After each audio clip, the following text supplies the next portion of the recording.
The wind rolled low across the Wyoming plains, whispering over the cracked earth, and whistling through the crooked fence posts like a voice that had forgotten how to speak.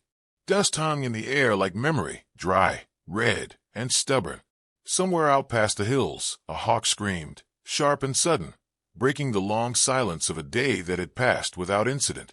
That was the way of the Cain ranch: silence, dust, and a rhythm older than sorrow. Jedediah Cain stood at the edge of his land, boots planted firm in the dying light, his eyes fixed far beyond the fencing. His hat cast a long shadow over his weathered face, hiding eyes that had seen too much, and a mouth that hadn't moved in over a decade. Folks in town whispered about him when they thought he wasn't listening, which he always was. They called him the Ghost with Hands of Thunder, or Red Hand Jed, though none dared to use the names to his face.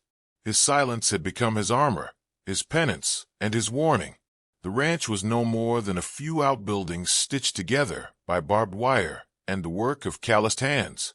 There was the barn, the main house, a lean-to for storage, and a windmill that creaked when the wind got bold. It wasn't much, but it was clean, upright, and earned. Jed kept it running with the help of 2 ranch hands and Clara, a soft-spoken girl from nowhere in particular, who had wandered onto his land 3 years back looking for honest work and a place to forget whatever it was that haunted her eyes. Clara was all kindness and quiet, never asked questions, never overstepped. She moved like someone trying not to be seen, but she cleaned, cooked, and cared for the animals with a quiet resolve that Jed respected. And so they coexisted, 2 broken pieces moving through the same silence, bound not by words, but by the unspoken weight they both carried. That evening, as the sky faded from crimson to bruise, Jed was oiling the hinges on the barn gate when he heard the sound: soft, uneven footsteps dragging through the dust. He turned, slow and steady, the way a man does when he's expecting nothing but still listens to everything.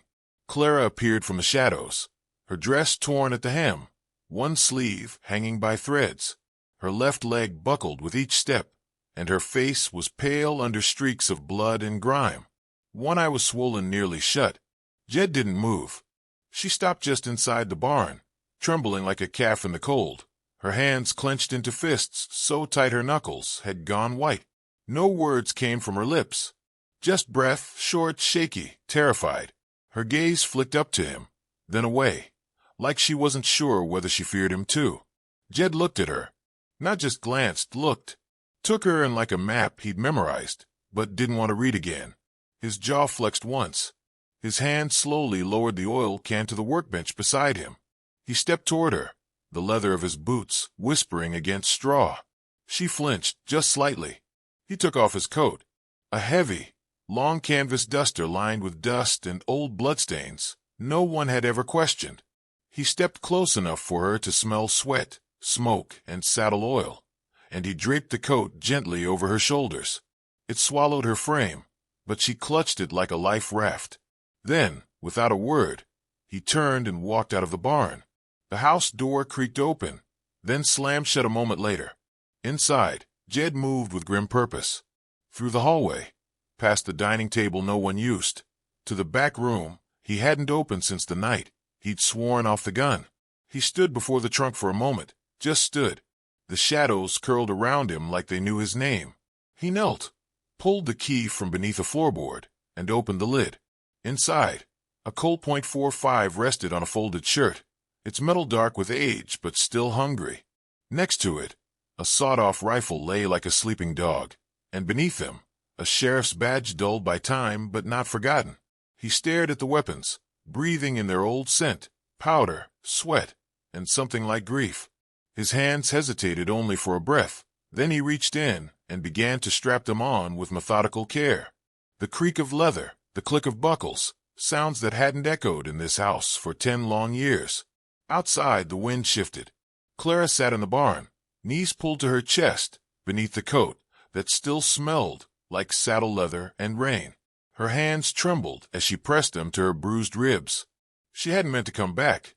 She should have kept walking after the market, even when they grabbed her, when they pulled her behind the post office and whispered things into her ear like knives. But the fear that filled her wasn't for herself. It was for Jed, for the quiet safety of the ranch, and for the man who didn't speak, because he knew what would happen if he did. She hadn't known what he was, not really. But now, with his coat around her shoulders and his silence gone from the barn, she knew something had changed. Jed stepped out onto the porch, gun holstered, hat pulled low, eyes sharp. His shadow stretched across the yard like a warning. The sun dipped fully behind the hills, and the first stars blinked awake. The wind caught the tail of his coat as he moved toward the stable and saddled his horse, a graying roan with scars along its flank. The kind of horse that had ridden into bad places and made it out again. He mounted with the ease of a man who'd done it thousands of times, then turned the horse toward the trail leading west, toward town, toward fire, toward whoever had hurt the girl who didn't deserve hurt. And still he didn't speak. But his silence was different now. It wasn't mourning anymore. It was a promise. There was once a name that made hardened men drop their gaze and reach slowly for their whiskey. That name, whispered in saloons from Deadwood to El Paso, was Cain the Red Hand. Not for the blood he spilled, though he spilled more than most, but for the way he did it. Calculated, cold, with a face that never flinched and a silence that lingered longer than the smoke. Jedediah Cain hadn't always been a rancher. Once, he was the thunder before the storm. Then one night, the storm turned inward.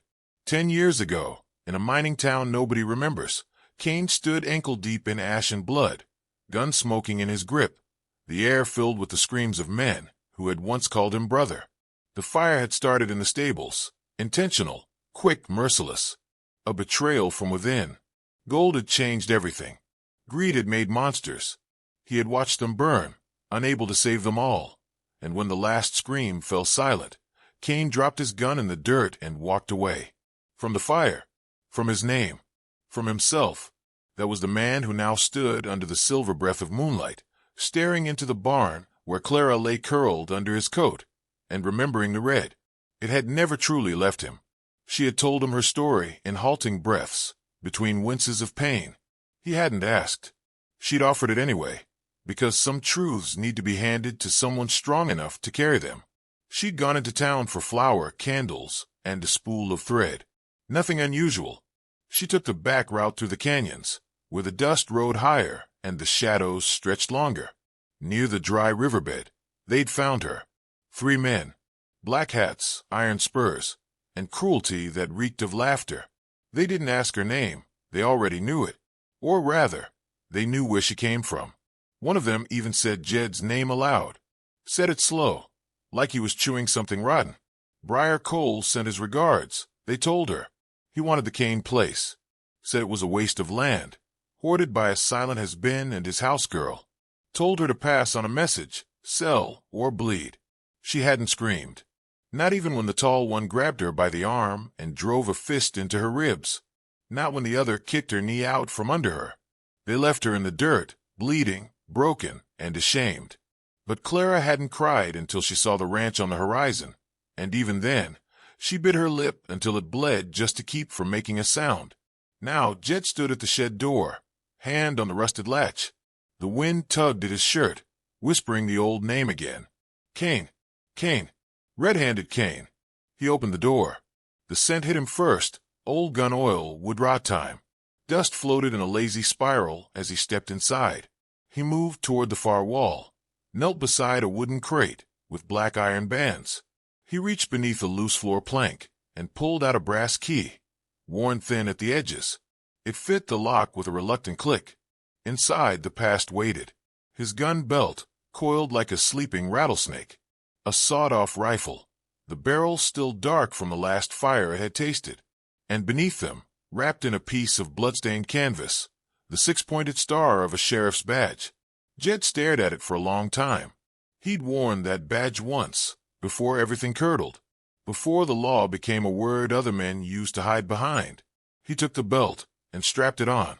The weight familiar, unwanted, necessary.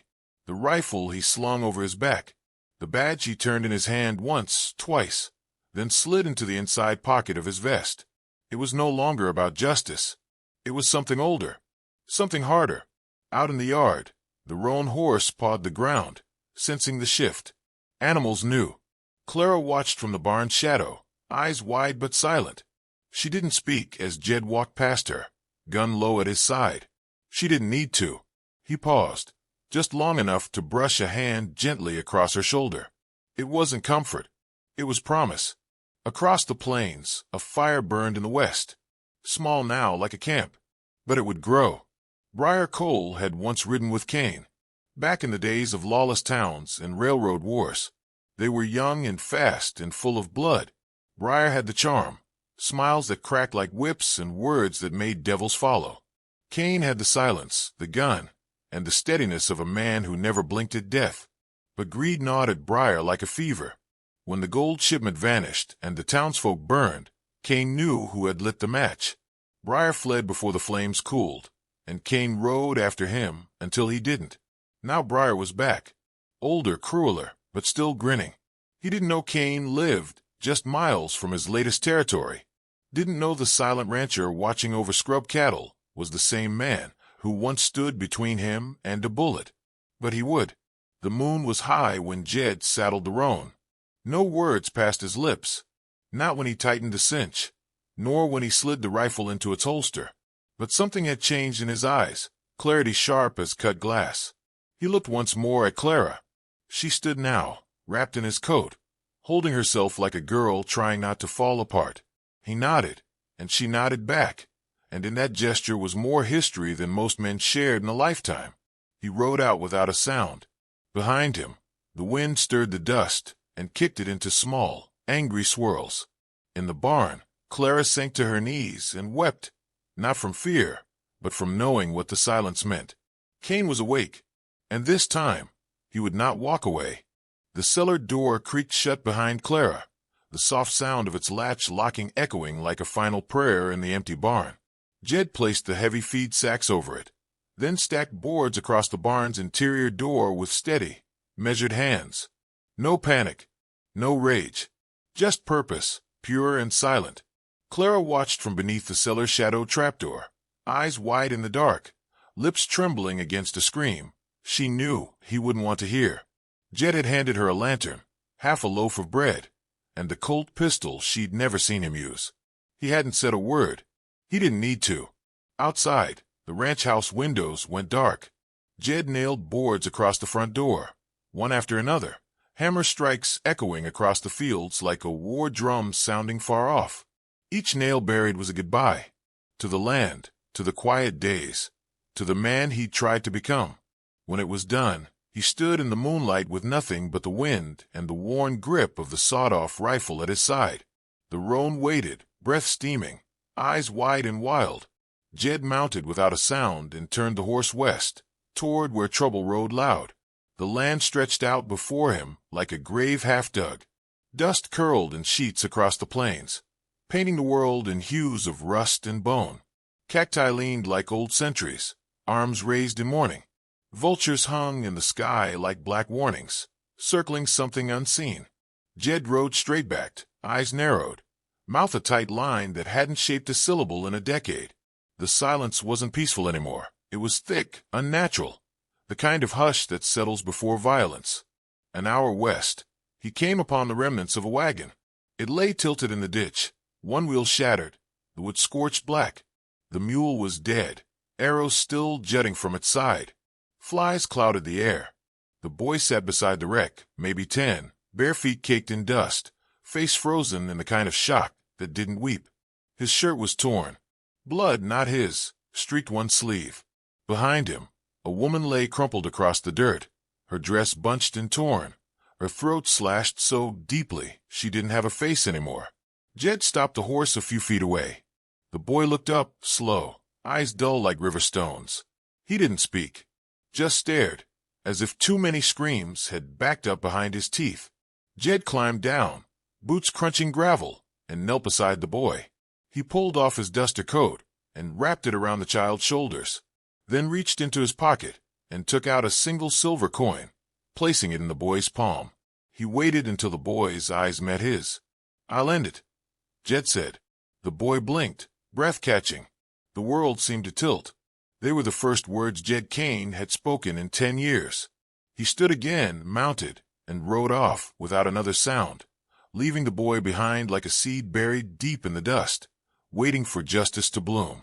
The closer he got to town, the stranger the silence grew. Birds no longer sang.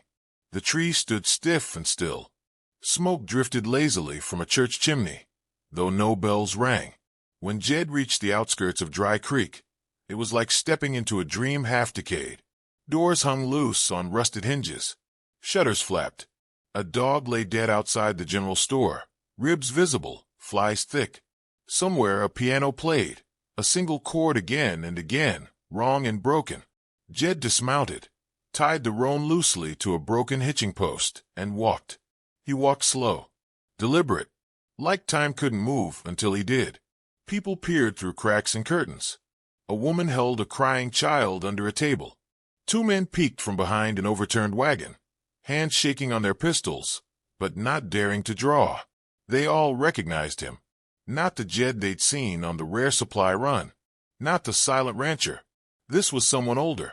Someone etched into legend. They didn't speak, just watched as the ghost passed through them. He entered the saloon.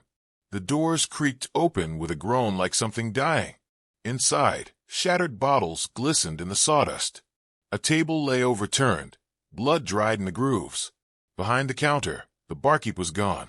Only a handprint smeared in red remained on the mirror. Jed moved behind the bar, found the trapdoor to the cellar, and dragged up 2 barrels of lamp oil. He rolled them to the saloon entrance and lined them against the door.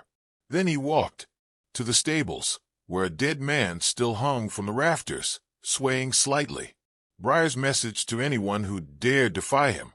Jed didn't look at the man's face, just found the hay bales and split them open, revealing the dynamite someone had hidden inside. He took what he needed. Then to the sheriff's office. Empty, save for the tin star lying on the floor and a calendar torn to last month. He placed the final pieces of his plan here, connecting fuses with care, glass shards underfoot for anyone who thought to follow blind. Every door, every beam, every alley and corner. He mapped them in his mind like he was carving a coffin from the bones of the town. When it was done, he stood in the middle of Main Street as the sun dipped low, the sky glowing red as an open wound. Wind kicked up dust around his boots. The saloon lantern flickered once, catching on oil-soaked cloth, then went still. Somewhere beyond the canyon trail, hooves pounded. Laughter rang out, harsh and careless. The Briar Cole gang was riding in, eager and unaware. Jed Cain cracked his knuckles once, let out a long breath, and waited, not as a man hoping to live, but as a reckoning given form. The trap was set, and the storm was coming home. Smoke curled through the broken ribs of Dry Creek, like a spirit searching for a body. Buildings leaned tired against each other, windows boarded, signs faded to ghost lettering. The morning sun cut jagged lines across the dust, sharp as knives. Jedediah Cain stood alone in the middle of the street, coat rippling in the low wind, his shadow the only thing that dared move beside him. The message was burned into the saloon door with the blunt tip of a knife, carved deep and ragged. Come take it yourself. They came by noon, 13 riders cutting through the canyon trail like wolves on parade. The sound of hooves rolled ahead of them, a heartbeat of war drums pounding the dry ground. Dust churned beneath their mounts, cloaking them in a devil's veil as they rode down into the hollow. The man in front grinned wide, reins held loose, black duster flapping behind him like a preacher's robes caught in a storm. Briar Cole hadn't aged gracefully. Time had chiseled his charm into something sharp and cruel. His smile was gold-capped and venomous, his eyes pale blue and empty. He raised a hand to halt the pack, then leaned forward in the saddle. "Well, well," he called, voice echoing off the canyon walls. "Ain't this a goddamn painting? Red Hand Cain. Alive. Upright. Even breathing, far as I can tell." Jed didn't blink, didn't flinch. Another man laughed from behind Briar, spitting a wad of chew onto the ground. "Look at him. Still mute? Or did your tongue dry up with the cattle?" "You can't shoot what you can't hear," another chimed in. "Bet he don't even know we're here." The laughter came easy, cruel, bitter, cocky. Jed raised his head slightly, eyes like river stones. "I ain't deaf," he said. "I was listening." The laughter died in a snap. Cold silence dropped like a shroud. For some of them, it was the last sound they'd ever hear. The first shot came from the roof of the old post office. Jed's trap was already laid. A tripwire snapped, and a hanging lantern dropped into the powder trail he'd carefully traced along the edge of the street. Fire burst to life, snaking like a living thing, cutting off the gang's retreat with a wall of smoke and flame. Horses reared. Guns came up too late. Jed moved like a shadow loosed from flesh, low, precise, methodical. He ducked behind the trough, pulled the trigger, and dropped the man to Briar's left with a shot between the eyes. Dust exploded in plumes. Another gunman scrambled toward the mercantile door. Jed had rigged the handle with broken glass, soaked in oil. When the man yanked it, fire shot up his arm, and he screamed, flailing, before Jed silenced him with a round to the chest. Briar shouted orders, voice hoarse, pistol already blazing. Fan out. Smoke him out. Don't let that bastard get close. But Jed wasn't getting close. He was already there. From the alley between the livery and the sheriff's office, he emerged behind a cluster of panicked riders. He shot two before they could turn. The third drew and fired. His bullet clipped Jed's shoulder, spinning him sideways. But Cain didn't fall. He dropped to one knee, fired again, and the man crumpled backward over his saddle, boot caught in the stirrup. Flames devoured the saloon, turning whiskey and wood into an inferno. Smoke curled into the sky like a funeral banner. 6 were down now. The street choked with blood, ash, and the shriek of horses. The rest began to hesitate. Jed reloaded behind an overturned wagon, blood soaking through his sleeve. The pain was sharp and clean, but he welcomed it. It meant he wasn't done yet. Briar dismounted, slow and steady, lips peeled back in something too bitter to be a smile. He tossed his coat aside, revealing the custom revolver holstered low at his hip, silver filigree catching the light. "Cain," he said, stepping over the body of one of his own men. 10 years. I figured you'd rotted out there with your cattle and ghosts. But here you are, ruining my day. Jed stood, switched his revolver to his left hand. "You ruined it yourself," he said. Their eyes locked. Then they ran at each other. No more gunfire. No more distance. Briar swung first. His fist cracked across Jed's jaw, splitting skin. Jed responded with a boot to the gut, driving Briar back into the mud. They grappled, fists thudding into ribs, bones creaking under pressure. Briar clawed for the knife in his belt, but Jed slammed his forearm into his wrist, forcing it free. They broke apart, staggered, circled like dogs. Briar drew his revolver. Jed dove behind a beam as the shot rang out, splinters biting his cheek. He rolled, came up on one knee, fired once.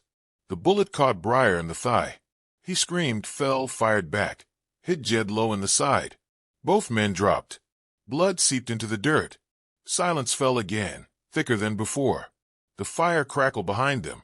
The last 2 gang members bolted, riding hard out of town with nothing but terror on their backs.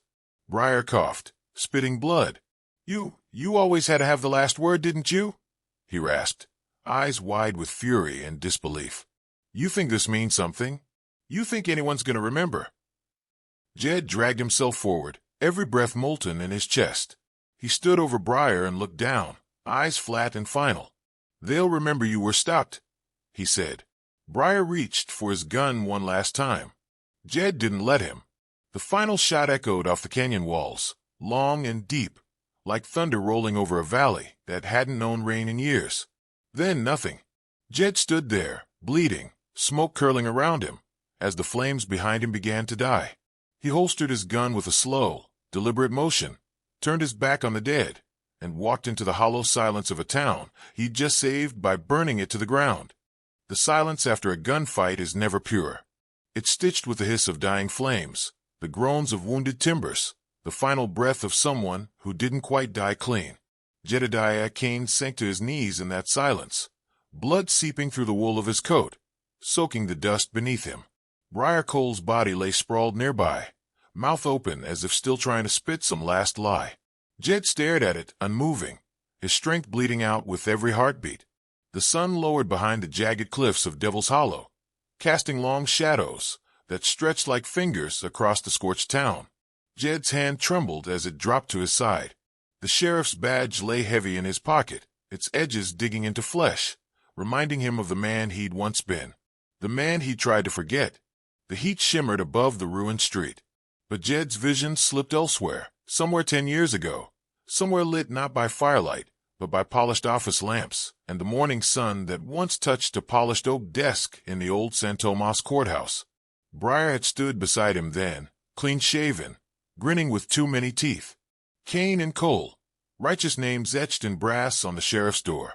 They'd been brothers-in-law and brothers-in-arms, until the day Briar found easier coin in blood than in justice. Jed had followed him into that canyon outside Garland, the ambush they were told would catch the Carmody gang. But what waited wasn't a gang of thieves. It was a wagon train. Farmers. Children. Unarmed. The fire had started with a single torch. Briar had smiled as the flames took root. "Too many mouths on our land," he'd said. "We're just trimming the fat." Jed remembered the screams. The smoke. The way the badge in his hand felt colder than any bullet. He hadn't drawn on Briar that day. Not out of fear, but out of shock. By the time his senses returned, Briar had already started shouting, pointing, accusing, and the badge on Jed's chest became a brand of guilt. They hunted him after that. Every town from El Paso to Dry Creek pinned his face to a wall with the word murder beneath it. And Jed had gone quiet. Not from shame, from restraint. Words had failed when he'd needed them most. Since then, silence was safer. Until today. A voice broke through the fading echoes, soft, urgent. "Jed." Clara's boots crunched over glass and ash. Her skirts were torn, dust-streaked.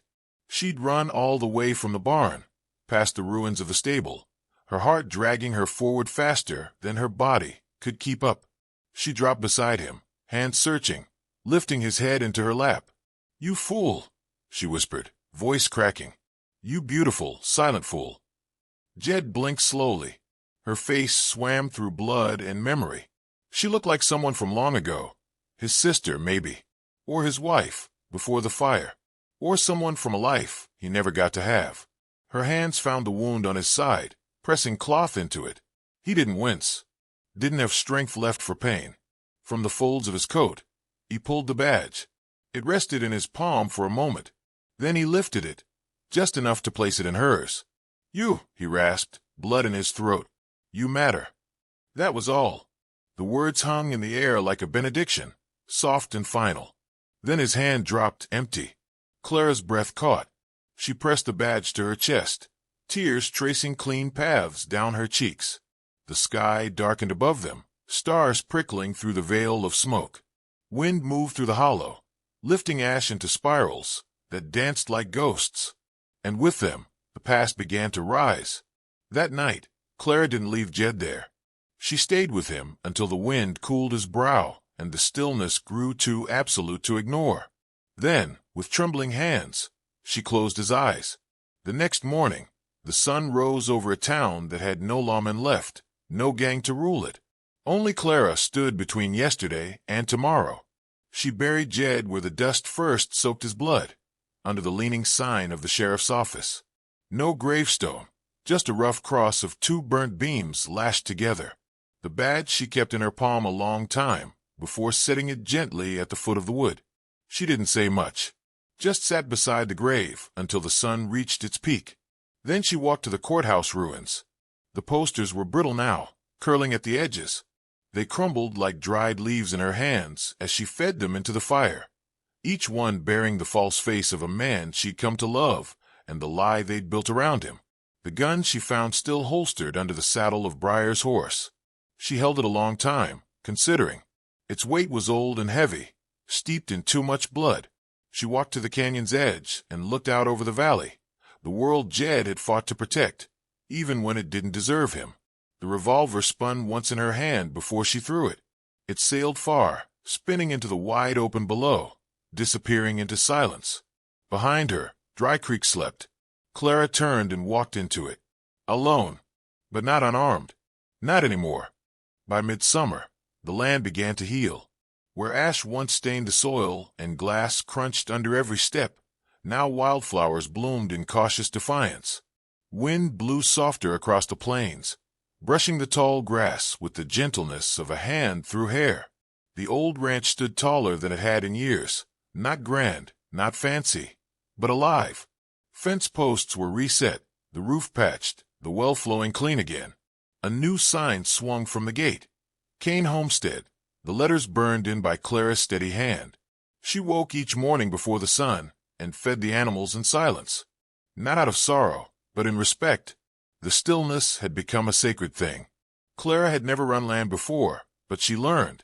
The ground taught her when to plant and when to wait.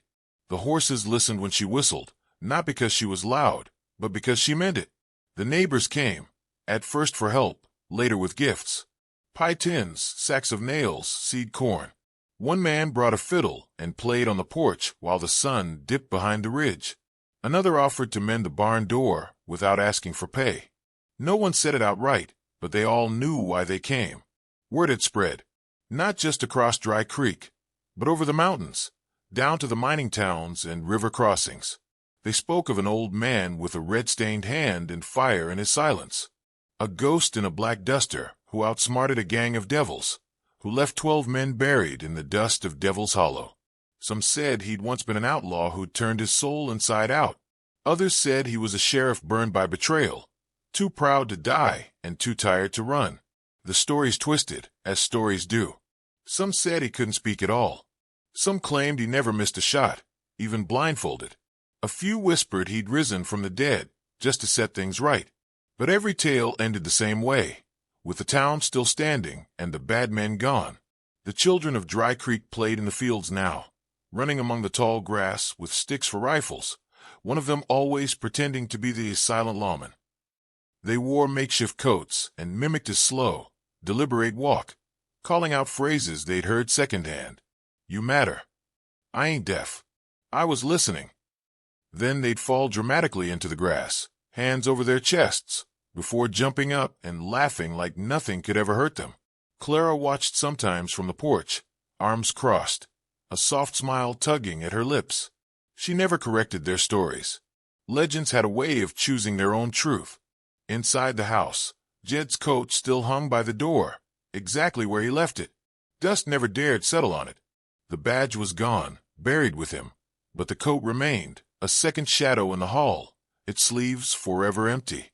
Sometimes Clara would brush her fingers along the collar, remembering the weight of his body in her lap, the rasp of his final words. She never tried it on. It didn't belong to her, not really. It belonged to the land, the silence, and the story. Settlers began arriving, one wagon at a time. Some were young couples looking for quiet ground. Others were tired men and widowed women, searching for something better than what they'd left behind. They didn't come for gold, nor glory. They came for peace. And they brought nails, hammers, children, and prayers. The saloon was rebuilt but served lemonade more than whiskey. The sheriff's office became a library, filled with books no one had read yet. And at the edge of town, by the wooden cross where Jed lay, Clara planted a sapling, a lone oak. It would take decades to grow, but she didn't mind. She wrote his story down once, just once, in a leather-bound journal, the ink slow and steady. She left out the worst of it. No need to relive the blood, the betrayal. But she wrote what mattered, who he was, why he waited so long to speak, and what silence could mean when it was chosen, not forced.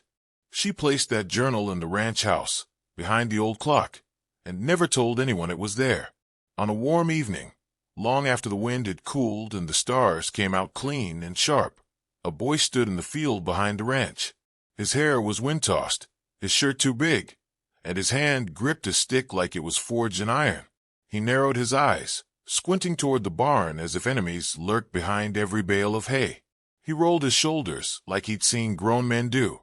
He adjusted his stance. And then, with exaggerated slowness, he drew the stick from his imaginary holster and pointed it toward the setting sun. Bang, he whispered, right between the eyes. Then he smiled and holstered his branch, standing tall in the light. Clara watched from the porch, rocking gently, the creak of wood beneath her a lullaby. She said nothing. Some legends don't speak. They act, and that's all history needs to remember.